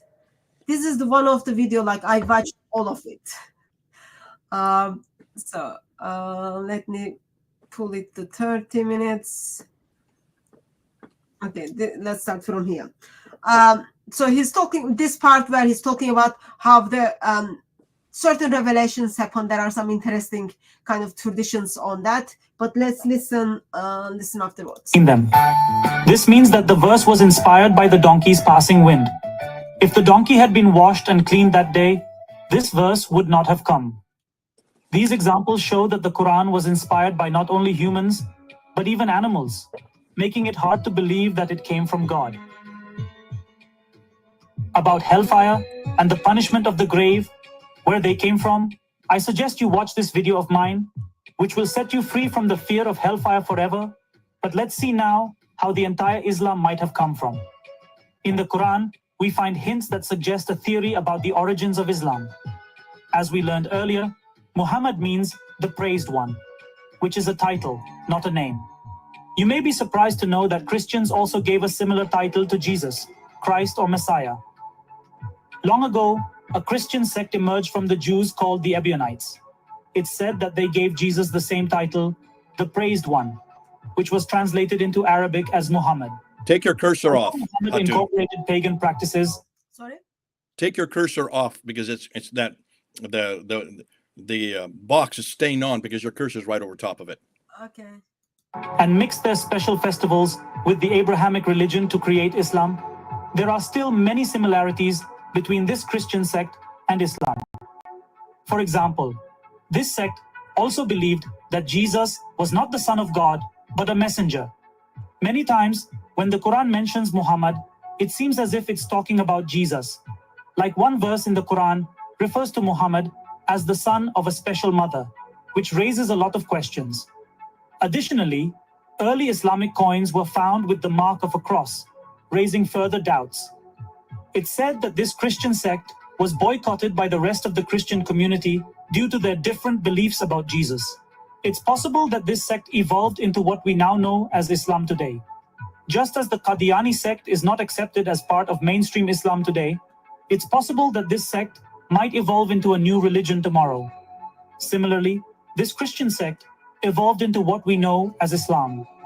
Now the question arises, did Qutham, later known as Muhammad, really exist, and did he create Islam? I suggest you watch my video where the existence of Muhammad is discussed. In short, Muhammad's existence is not a big deal because there were many prophets in Arabia at that time. However, it's certain that whoever this religion was built around, he wanted to become a prophet by using existing religions. Whatever the case, one thing is certain. Islam is a completely copy-pasted religion from other religions and is now one of the most fanatic religions in the world. To eliminate this fanaticism and help people understand the difference between religion and humanity, we started this ex-Muslim movement. Join. Okay, let's pause here. I intentionally actually paused that in case Zafar Heretic kind of watched that. I'm Christian. I'm very intentional that I don't advertise people to become atheist. When you walk out of Islam, I want you to turn to Lord Jesus Christ. Okay. Probably I'll get like lots of emails about that part anyway. Jay. Ebionites were not existed from 4th century onwards. What are your thoughts on where Islam come from? Obviously he doesn't understand Christianity very well, which is understandable because he's never really been part of the Christian tradition. Listen, they were anti-Trinitarians from the very beginning. Ebionites were anti-Trinitarian. Obviously they were. They did not believe in the divinity of Jesus. They did not believe in the Trinity. They didn't even believe in his crucifixion. So, they did believe in his crucifixion, whereas the Muslims today don't believe in his crucifixion. So these cannot be Ebionites. And you've got to ask what was happening in the 7th century. Again, you've got to go back to the 7th century and see what this is. Abdul Malik was an anti-Trinitarian Christian. So therefore, he was against the Trinity, against the divinity of Jesus, and against the sonship, from which Islam is derived. That's much closer than going way back to the Ebionites. And look where the Ebionites are. They're way up in what is today northwestern Jordan. So they wouldn't even been in that part of the world. So why is he choosing Ebionites? I think because he's just not aware that there were many others. The whole Arian controversy in the 4th century, he's not aware of it. The Arian controversy in the 4th century is why we have the Council of Nicaea. It's why Athanasius was commissioned by Constantine, the emperor, to shut down anti-Trinitarian, Arianism. Arianism is one name for it. There are many names for it, but it's basically the belief that Jesus is nothing more than a man, which is what Islam does believe. But here's what's interesting. If he's going to find out really where this came from, start with Abdul Malik. Why don't you start with a historical character that actually wrote it and actually put it on his inscriptions and put it on the Dome of the Rock and put it on the coin? Look at the coins. Just read the coins. Why doesn't Zakar go to, this guy, Zafar, why doesn't he go to the coins that actually show you this sequence? If you look at the coins, you don't even have to argue for it. The coins are very clear that the beginning of Muawiyah himself was a Christian. He was a Trinitarian Christian. He has a coin. He showed a coin. That was from Muawiyah. He has his face on the front. He's holding a cross. There's a cross above his head, and he has another cross. 3 crosses. There's the Trinitarian crosses right there on Muawiyah's coin from 661. In 693, he commissions a new coin with himself holding a cross, and on the backside, another cross above the letter M, and down below it is Mim Ha Mim Dal in Arabic. That's Muhammad right there in Arabic. That's the Messiah, the anointed one. So he was definitely a Christian. If you have any doubt, look at the inscription look at his rock inscriptions. See, this is the beautiful thing about historical criticism. We can go right to the 7th century and we have evidence after evidence after evidence in coins and rock inscriptions. Why? Because the later Umayyads and the Abbasids could not destroy the coins. They could not destroy the rock inscriptions. They could destroy the documents, but they couldn't destroy metal and they could not destroy rock. That's why there's such good evidence for us. And look at this inscription. It was created after Muawiyah built this dam in Taif, which is in Arabia, and he puts this inscription there to commemorate it. And he puts his name, Muawiyah. Here's what's interesting. It's in Arabic, but it's written in Greek. The only ones who write in Greek are Christians. So it's obviously he's a Christian writing in Greek, though it's Arabic. It's an Arabic language in a Greek script. And there's his name, Muawiyah in Greek. His name is Muawiyah Abdullah, the servant of God. Allah is, again, that's the name for God that they use in Arabic. Everybody used the name Allah. The Jews did, the Zoroastrians did, the Christians did, the pagans did. They all used Allah. There's no Muslims this early to use Allah because Islam had not yet introduced itself. There was no, look, we're talking about 661, 662 when this inscription was created. And then he says, Emir al-Mu'minin. Emir means the leader of the believers. Emir al-Mu'minin. There it is on the inscription. Read it. It's right there in Greek. So what believers is he the leader of? Look on the upper left-hand corner and you will see a cross. Obviously, he is the leader of the Christians. So look at the inscriptions, look at the coins. You don't have to go to the Ebionites to know that at this time, there were Christians who were strong believers. But Abdul Malik isn't. And that's why Abdul Malik confronts the Byzantines. And that's why he introduces his coins. And his coins take he has to pay tribute in 691. He has to pay tribute to Justinian II. Justinian II is the emperor of the Byzantines. And because of the fact that the Umayyads are in tribute to the Byzantines, They are commissioned to pay tribute every year. And every year they pay the coins. But what he does, he's minting his own coins. So he takes a gold solidus, Justinian's gold solidus, that has a picture of Heraclius and his two sons on either side, and all three of them are holding an orb with a cross. So they're all well-known Byzantine Monophysite Christians. On the back side of the coin is the Byzantine cross with two cross pieces. That's the Byzantine cross. Abd al-Malik takes that same coin and reforms it, remints it in his mint there in Damascus. Remember, he's living in Damascus. That's where all the mints are, not in Medina, not in Mecca. He's up in Damascus. And he creates a brand new coin in 692, which has a picture of Heraclius with his two sons. They have the orbs, but there's no cross. He's taken off the cross pieces. On the backside, he's taken off the cross piece of the cross. It's a mockery of the cross. It's a mockery of Heraclius. It's a mockery of Byzantine Christianity. And then he writes around the outside in Arabic, La ilaha illallah, Muhammad Rasulullah.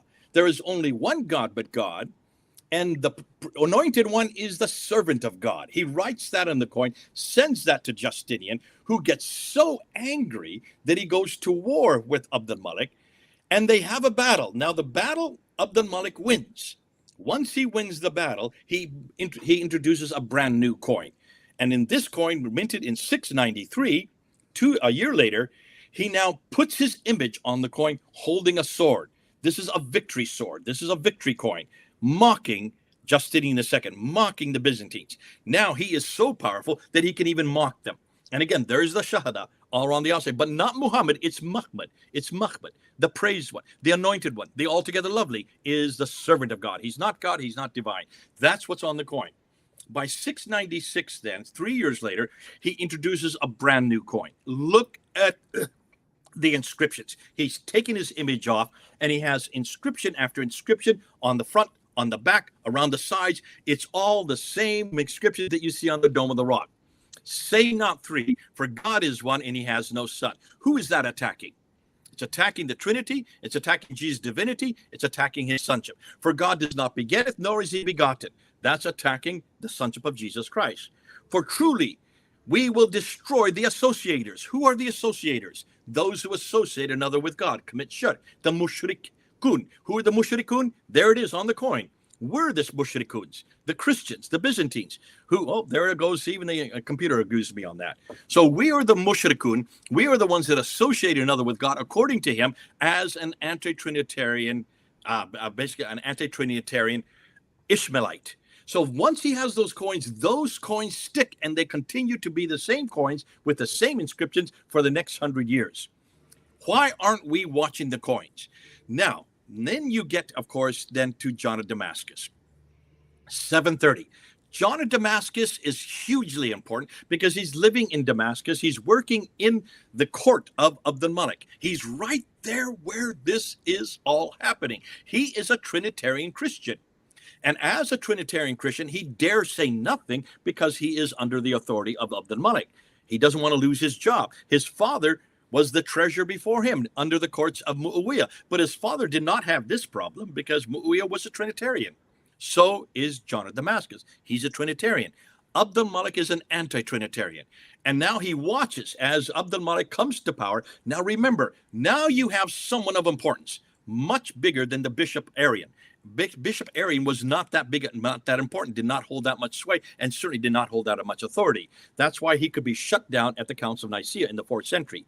In the 7th century, you don't have a bishop, you have a caliph who controls all the land from Spain to India, from Turkey to Yemen. He now is the second biggest superpower of his day.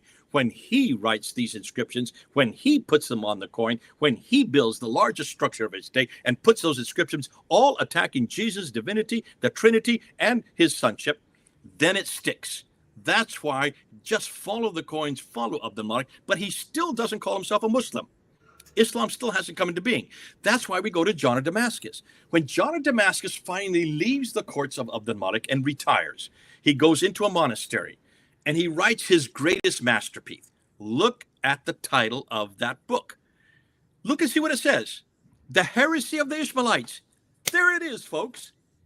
If we just read what was written, He's saying it there in one sentence. Heresy, if it's a heresy, it has to be heresy of something. If it's a heresy of the Ishmaelites, it has to be a heresy of Christianity perpetrated by the Ishmaelites who are not from the line of Isaac, who are not from the line of Hagar. That's why the Ishmaelites have to create their own prophetic line. They have to create their own scripture. They don't have a prophetic line like the Jews and Christians. They don't have a revelation like the Jews and Christians. Yet they now control from, look at the swath of land, from Spain to India, from Turkey to Yemen. Can you then understand why Abd al-Malik begins a process of giving the Ishmaelites their identity? He is also well known for creating the Arabic as the lingua franca for the whole world that he controls. That's why he is such a great empire, caliph. And that's why he is the greatest of all the Umayyad caliphs. But you don't hear about this in what the Abbasids write about him. The Abbasids have thrown that all out, have thrown everything out. We have nothing about Abd al-Malik, other than the fact than what the coins tell us. But we do have John of Damascus. They could not control John of Damascus' writing. And what does John of Damascus say in the heresy of the Ishmaelites? Read what he says. He talks about Muhammad, not Muhammad. There's no Muhammad yet. It's still called Muhammad, this prophet Muhammad. Now, this is a third Muhammad that the Ishmaelites are introducing. But he is, again, if you're going to bring someone who is greater than the other two Muhammads, the Jews and the Christians are waiting for, you bring in your own Muhammad, your own prophet, to create your own prophetic line that's going to be through Ishmael. So they have created this prophet. And what did John say? He is a devil of a man. He is a demon of a man. And he writes 4 books. Notice the 4 books that John Damascus mentions. The book of the cow, that becomes Surah Baqarah, that becomes Surah 2 in the Quran today. The book of the Nisa, the book of the women, that becomes Surah 4 in the Quran today. The book of the table, that becomes Surah 5 in the Quran today. And then the book of the camel, that is nowhere in the Quran. So obviously, even as late as 730, while John Damascus, who's an eyewitness to what is happening between these Ishmaelites who are anti-Trinitarian and the Byzantine Trinitarians, of which he is, this battle that's going on is not between Islam and Christianity. Islam does not exist yet. It is really an internecine Christian battle between Trinitarians and anti-Trinitarians. Why are we surprised? Because this has been going on. The Ebionites, yes, did have an anti-Trinitarian, but they were not that significant. No one really in control about them. Arian was much more significant in the 4th century, but he was shut down by the Council of Nicaea. Now in the 7th century, this is not a bishop who's bringing this anti-Trinitarian theology. It is a caliph who controls the biggest swath of land in his day. He by far is much more dangerous. But he's not a Muslim yet. There is still no reference to Muslim. John of Damascus calls them Ishmaelites. He doesn't even call them Muslim, and he doesn't even talk about anything about Islam yet. We're still in the mid-8th century. That idea of people called Muslims, who then bring the religion of Islam about Muhammad, that Muhammad, who is an Ishmaelite Muhammad, who is anti-Trinitarian, that's true, he is anti-Trinitarian. So the idea of what Islam became was started by Abd al-Malik, but that is not Islam as we see today. The Islam we see today was written much, much later. And that's why it's so good that we find these extant manuscripts, because we thought that Islam that we see today was started by the Abbasids. It was started by the Abbasids, but that is still not the Islam that we know today. The Islam we know today, from what all the extant manuscripts we're finding, looks like it didn't come around till about the 11th, 12th, maybe as late as the 15th century, and was not canonized until the 18th century by the Germans and the Dutch. Isn't it interesting? The man Muhammad and what his biography was created by a German scholar living in Berlin in 1860. And the one who creates and gives us the tafsir and the tahriq of Al-Tabari was created by a Dutch scholar who was who wrote between 1879 and 1901. That's the 20th century. Isn't that fascinating? The everything we know about this man that Muslims follow today are by 2 European scholars, one German, one Dutch. Okay, so thank you for that. I had you for 90 minutes, and it's already over 90 minutes, Jay. I've got minimum of 1 for sure question and 1 a possible question if you are still willing to stay a little bit longer. I know your time is already gone 13 minutes ago. I was going to last for 90 minutes. We're gone way over 90 minutes, but go ahead. Ask me your last question. Can it be 2? Because I'll go with 1 question. So this came in I think the sixth head of the beast in Revelation is the Ottoman Empire, and the seventh head of the beast is the rebirth of Islam. Does Dr. Smith see any credence in this? I am agnostic. I don't make those. I don't try to see what Revelations is all about. So I stay away from that. Okay. I'll let you answer that. I think there are many more scholars who are much more able than me. All I can do is what history tells me in the 6th, 7th, and 8th. I don't want to try to unpack whether or not these are the head of one beast or another. There are many other scholars that can do better than me on that. Anthony Rogers would be someone you need to ask about that. Okay, thank you. I think she's also Anthony's admin anyway. Since that answer was very short, I think you've got...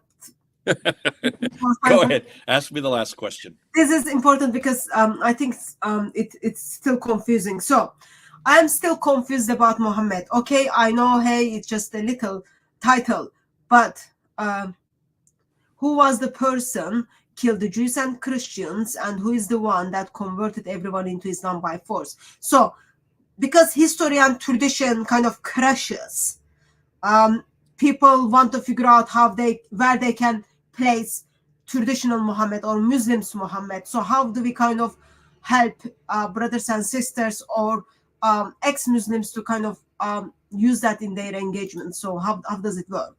Okay. Ricardo, I'm going to destroy everything that you have heard or believe. I'm going to destroy everything that Hatun has spent so much time trying to form and formulate. I'm going to destroy it with one sentence. None of that happened. There was no killing of Jews and Christians by a man named Muhammad. There were no 29 battles or 30. Have you ever noticed? Look at those battles and see if you can place them in a historical context. Can you see? Even the ones that are referred to by outsiders, where you have, I think it's John of Nicaea, who talks about, or it's Thomas the Presbyter, who talks about these Ishmaelites, who, along with the Jews, 15,000 Jews attacked the Byzantines. And this guy, Mahmud, is the one that led them. Since when, historically, are there any 15,000 Jews who joined with the Arabs to attack the Byzantines? There's no reference of this anywhere in any documentation. So even that, you can see, are nothing more than fraudulent. So you have to ask the question, if all of this is nothing more than fiction that has been created at a much later date and redacted back to a man, you have to ask, why were they created? Now, to understand that, almost everything we now know about who Muhammad is, since they have created the man Muhammad, and since they have created him as their prophet, the Ishmaelite prophet, they then have to give him a revelation. That's why the revelations start to appear. That's why the manuscripts start to appear in the 8th and 9th century, but they're not complete. And at the time of John Damascus, there's only 4 books, of which become 3 chapters in what is today the present Quran. So we now have to reform everything we believe, and we're going to have to look and say, whoa, then why is it that we have all these stories about Muhammad? Well, once you have a man and you have the book, then you have to give him a backstory.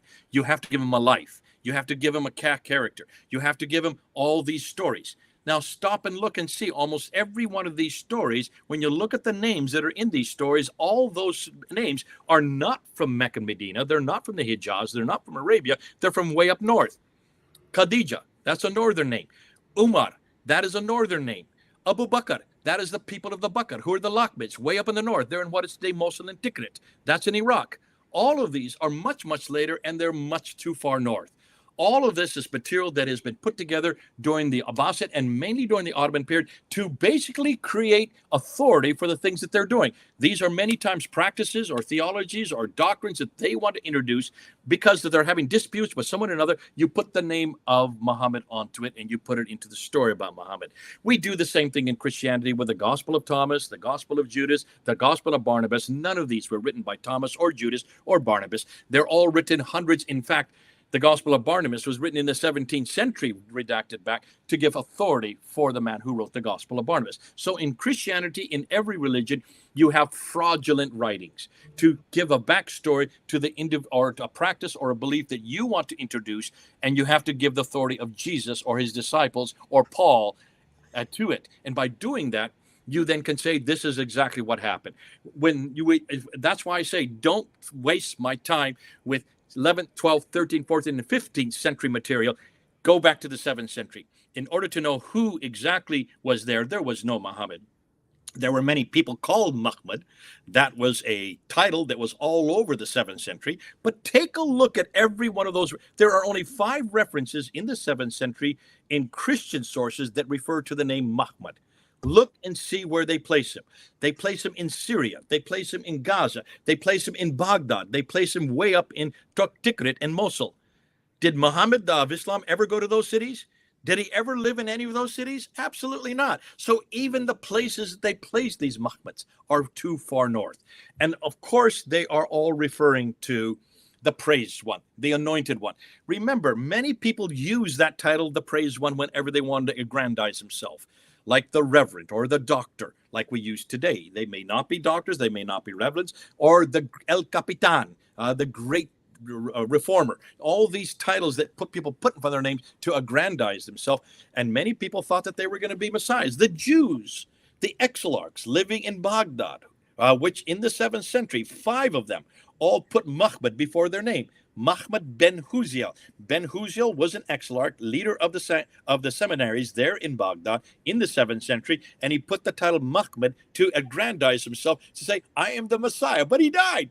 So the next exilarch, who is Al-Salman, put Muhammad al-Salman to aggrandize himself. That's why you've got to just see what's happening in the 7th century. Muhammad's everywhere.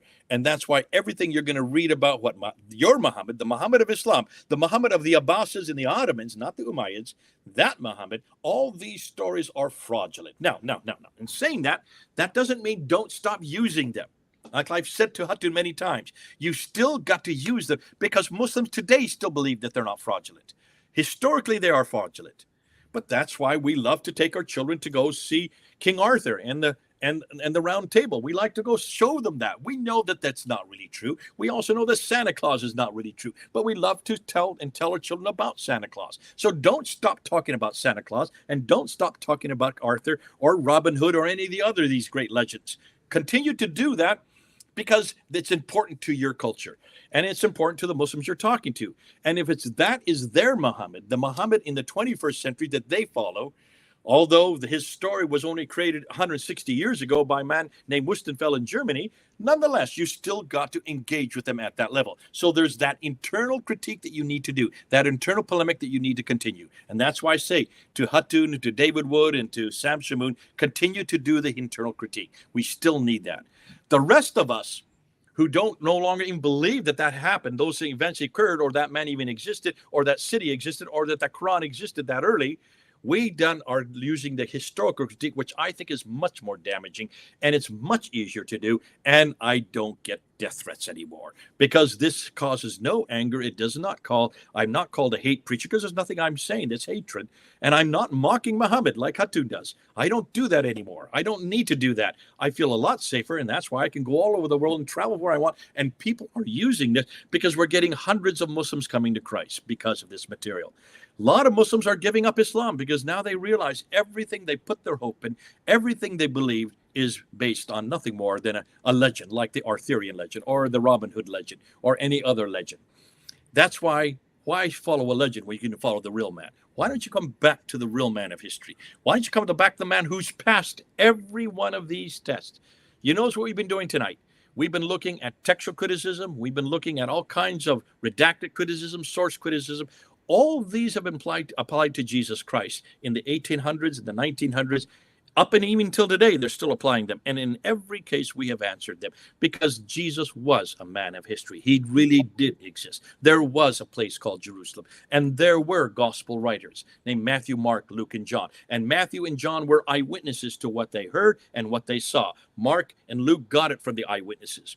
And thank God for Paul and his letters, because the Holy Spirit showed him exactly what he was to say, how he took what Jesus said and applied it to Ephesus and Corinth and Philippi and all the other cities. And that's why we can pretty much say that Jesus is historical. He did exist. He did die on the cross, and he rose again on the 3rd day. That we can say with surety. Muslims cannot say that about Muhammad.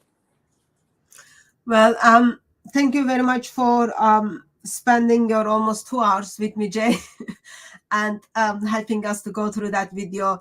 And Let me just put this on the screen. I did not have time to go through all of the video. Some part was intentional, other part was not intentional. So if you want to check the video, probably I've got the link in the description, and then it's ex-Muslim Zafer Heretics channel. Go and check it. There are materials. You can use it to critique ideology of Islam, but make sure as you use these materials, our end goal is we preach the glorious gospel of Lord Jesus Christ so that people can make informed decisions to repent and turn to Lord Jesus Christ. There were a couple of more questions came in, but I don't have time to kind of bring them up. Hopefully I will deal them in another live stream. And a quick note, just reminder, if Jay can be kind enough and then remind the email address again for anyone who wants to sign up. The class starts on Monday. EDAVIS. So that's eDavis at ves.edu. Okay. ves.edu. So it's eDavis at ves.edu. Try to sign up before Monday. Okay. But it's okay if you do it after Monday as well, as Jay said. Yes, but just to check, on Monday, we're going to introduce all the students. We introduce all the students, and everybody introduces themselves because we're like a family, and people want to get to know who they are and where you are. And if you're living in London, and though it's 1 o'clock in the morning, at least come for that first half an hour or an hour so that we can know who you are. Okay. Basic principle is if you arrive things late, it's very difficult to make friends. No, you can still make friends. There's lots of Q&A period. It just becomes difficult. So thank you very much once again for going through this material with me, Jay. Yes, thank you. There are lots of things for us to look into it, but I'm someone always kind of sees how beautiful it is that people of God can disagree regarding the historical facts or the approach how to do things, yet we preach the one glorious gospel of glorious God. So in that sense, it is just reaching the body of Christ, how we kind of present things. And as I said earlier, please remember to pray for Zafer Heretic. It's good that he walked out of Islam, but as I said, we want him to turn to the Lord Jesus Christ. And anything else do you want me to kind of remind people, Jay? No, I think you've done a great job, and this has been a great show. I stayed a little bit longer than I anticipated, but you had great questions. It was questions of audience. And thank you very much, everyone who joined us in the live stream. By God's grace, we will see you again. Until we see you, may Christ crucified silent you with his love. Thank you, Jay. Mm-hmm.